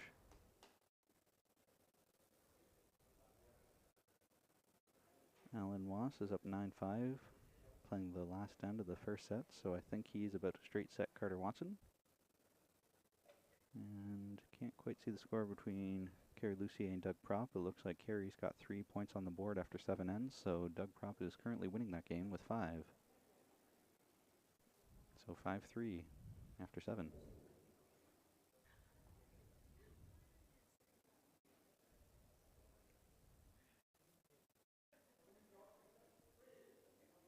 We might have a little bit of second camera working here at the moment. Just in time for the tiebreak set.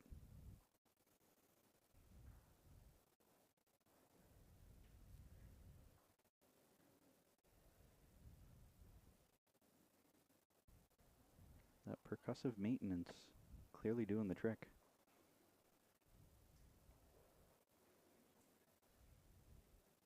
So here we go, tiebreak. 3 ends to score as many points as you can to beat your opponent. I did see online the other day someone was commenting saying it's the best of 3 ends, but that's not entirely true. That terminology makes me think if you win 2 ends out of 3, you would win the game, but that's not the case. Points still matter here. It's all about the score. Who's standing tallest after your 3 ends are done. And this is quite the opening couple of bowls, my goodness.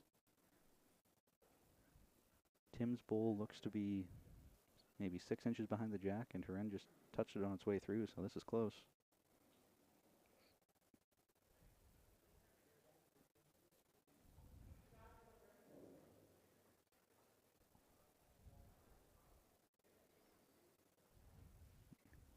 Not shying away from it at all. Tim is still right up into it. Here we go. Boom. Juicy little trail there for 2. I would think there might be a little bit of controlled weight into this. Nothing for short. Anything past the jack is probably a good position for Herren right now as well. Grab the jack on his way through. He's coming up tight, so that's crashing into Tim. Did get a little bit of jack action though, so that pops it out a little bit. Tim's asking Paul, what's the count? Tim is still holding 2.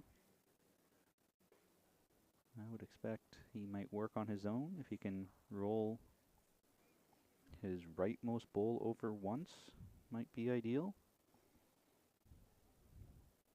Anything behind the jack is golden as well. Is quite the Great Wall of China here, so now I fully expect Heren to play weight into this. Any side of anything, and Heren's going to be better off than he is now, so coming down to take a look just to see which edge of which things to hit, but any sort of contact on anything and Heren's laughing. He can roll his bowls over once or twice to get shot itself. He can blast through it and follow through. He could, of course, draw around and leave it buried behind that wall. Lots of options here. I'm not quite sure what strategy he's going to take, what tactic he's going to go with. Playing on his forehand here, so that would make me think blasting. If you were going to draw, it would be on your backhand. So forehand drive, here we go. And he is onto his own and grabbed one of Tim's through too. So that is probably the worst outcome that he could have got by firing at that. I don't see how that could have gone much worse for him, to be honest.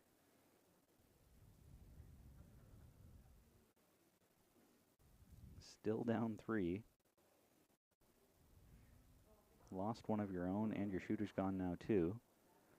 So all Tim needs to do is draw anything past, can be in the count, and be holding 4.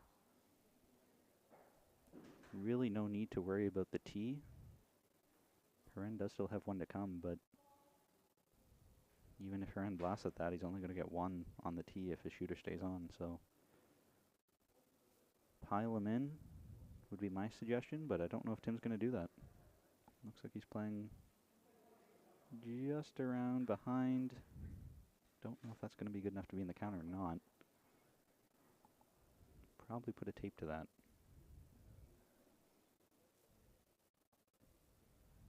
Heren's down here taking a look, trying to decide what to do. It's actually a really good position from Tim, because if Heren wanted to play just a tap weight, Jack's popping right to Tim's.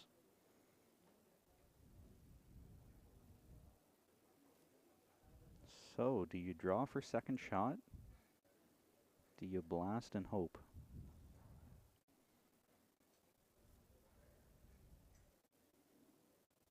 From where I'm sitting, it does look like Heren's down 3. He's on his backhand, so that would make me think he could be drawing. Drawing it is.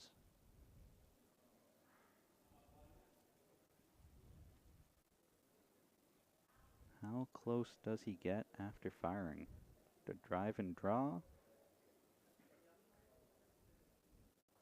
Don't know if that's good enough for second shot or not. It looks close on camera, but how close are Tim's short bowls up front? They're going to have a look. I would not be surprised if they call an umpire here and just go for a measure all the way around.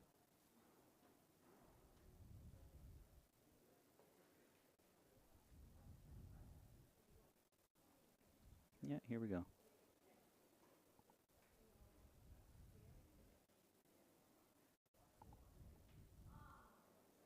It is for sure 1 to Tim, so that'll get him on the board on the lead in this tiebreak set.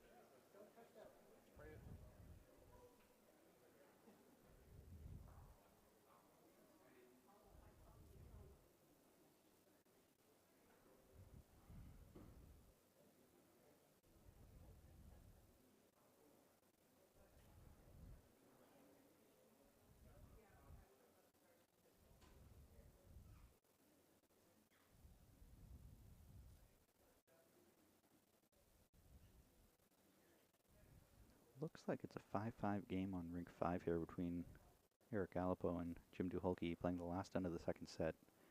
Jim won the first set, so Eric needs to score here to force the tie break.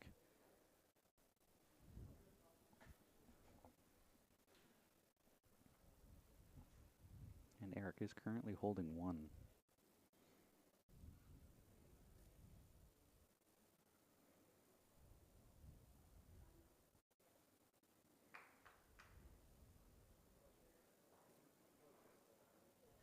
So that was 2 to Tim.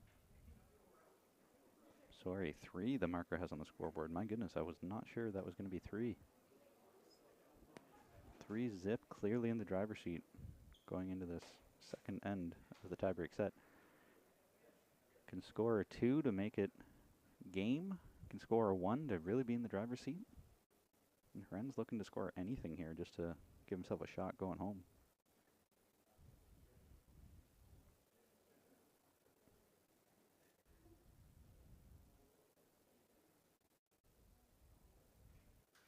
If you're looking at rink 5 here in the middle, Eric Alipo playing with the green bulls, Jim Duholke with the black.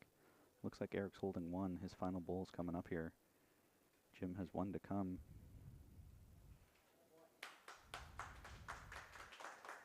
Eric's made a bit of a target now.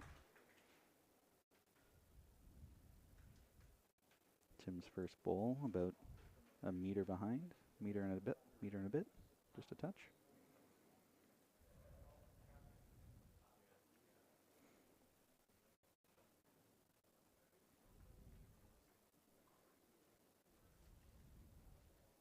Heren's first bowl is following Tim down here, just beating him by a bit.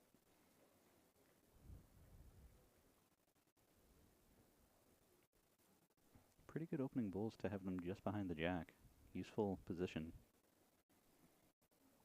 For those of you just joining us, we're in a tie break.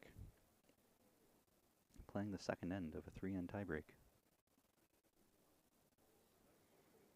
And the rink on your right, Jim Duholke throwing his last bowl here, trying to avoid a tie break. But I believe he is wide and heavy, so Eric and Jim will be off to a tiebreaker.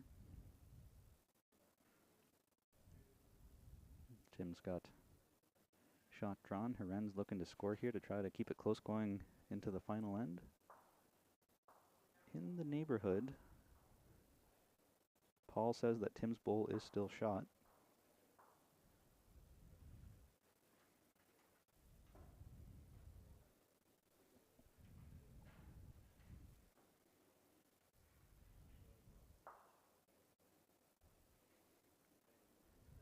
Tim is coming up short on his third one. Not happy with that. Heren's third bowl coming up.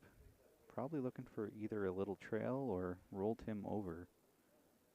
After getting down 3-0 in the first end, probably looking to score a couple, ideally 3 to tie it up going home. Heren is around back, so he did just miss Tim's bowl. I think that was his plan, was to try to roll Tim over. Score 3 here, but 1 bowl left per person to come. I think Tim needs to get another bowl in the head. And Heren can either roll Tim out or trail it for 3, so playing with fire.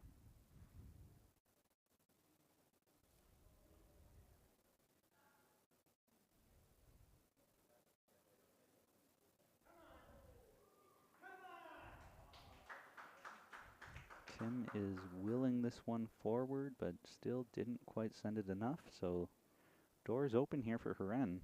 He can either roll Tim through or try and trail the jack. Options here for Heren to get back into this game.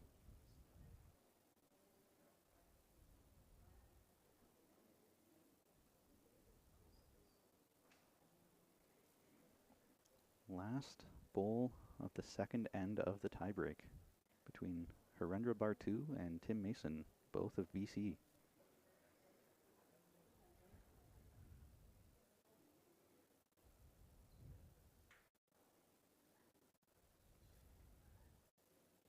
Heren's playing weight at this. Looking to pick Tim clean. found the hole.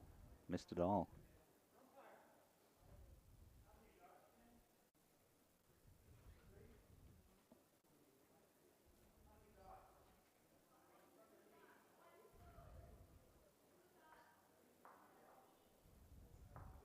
All right, so final end of the tiebreak. Heren needs a 4-ball perfect end to force another end. Tim, anything but a perfect end.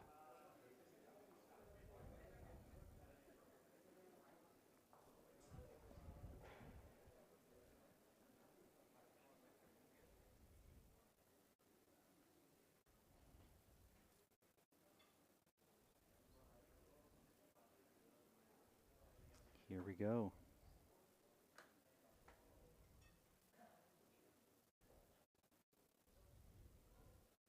Matt is up 2 meters from the tee, so this is a pretty short end.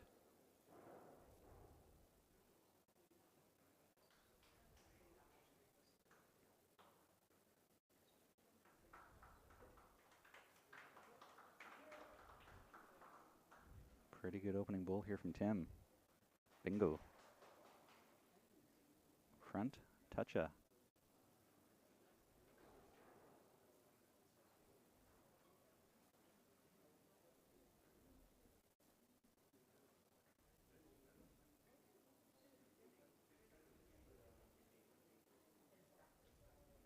Not surprisingly, Heren is playing a little bit of through weight. Try to make that contact first, and if you miss it, then still keep your bowl on the green.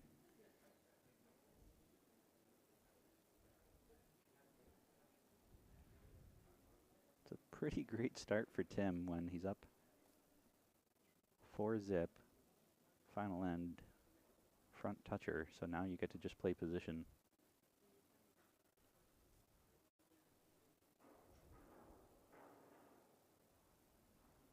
And that is what he's doing, going around behind, right back to the center line as well.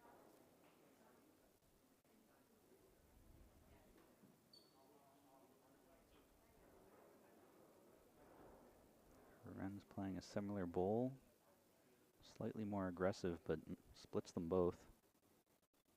And he just shook Tim's hand. That bowl went in the ditch, so that is game. He cannot score 4 as that bowl's in the ditch, so that will be the game to Tim Mason.